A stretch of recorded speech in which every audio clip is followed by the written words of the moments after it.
আসসালামু আলাইকুম। আমি মোহাম্মদ নাইমুর রহমান।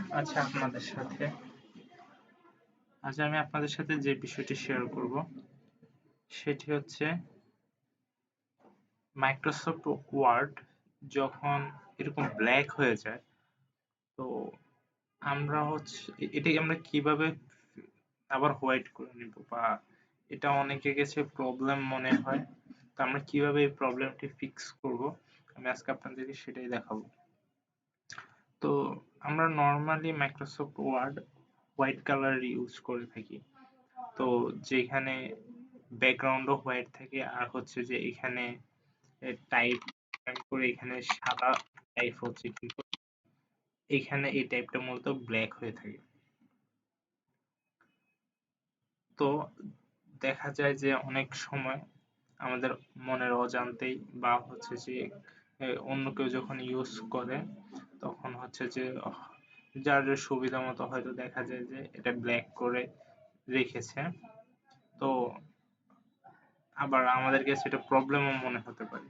আমি যদি এটাকে প্রবলেম হিসেবে ধরি, তো এটা আমরা কিভাবে ফিক্সড করব, আমি আজকে আপনাদেরকে সেই সলিউশনটাই দেখাবো। তো যখন আমাদের মাইক্রোসফট ওয়ার্ডের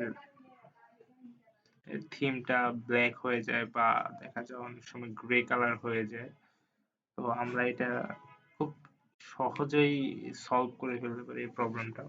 তার জন্য প্রথমত আমাদেরকে ফাইলে যেতে হবে। ফাইলে যাওয়ার পর এই যে এখানে যে একটা অ্যাকাউন্ট অপশন রয়েছে, আমরা এই অ্যাকাউন্ট অপশনটিতে ক্লিক করে দিব। এই অ্যাকাউন্ট অপশনটিতে আসার পরে এখানে আমাদেরকে account privacy, office theme, sign in to office, এই অপশনগুলো দেখাচ্ছে। এখানে আমরা যদি একটু ভালো করে লক্ষ্য করি তাহলে দেখাচ্ছে অফিস থিম ব্ল্যাক।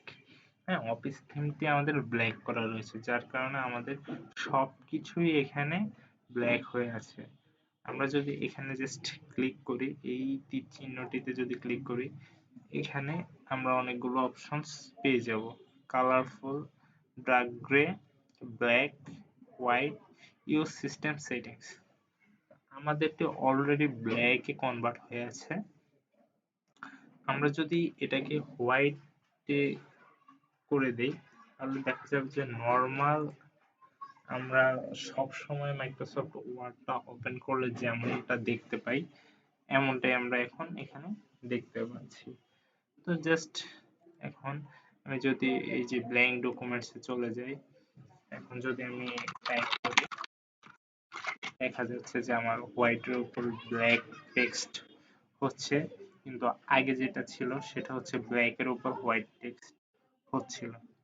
তো আমরা চাইলে খুব সহজেই এভাবে এই প্রবলেম মাইক্রোসফট ওয়ার্ডের এই প্রবলেমটি ফিক্স করে নিতে পারি। তো আজ এই পর্যন্তই। আবার কোন ট্রিক্স, প্রবলেম সলিউশন নিয়ে আপনাদের সাথে হাজির হব। আশা করি ভালো থাকবেন। আল্লাহ হাফেজ।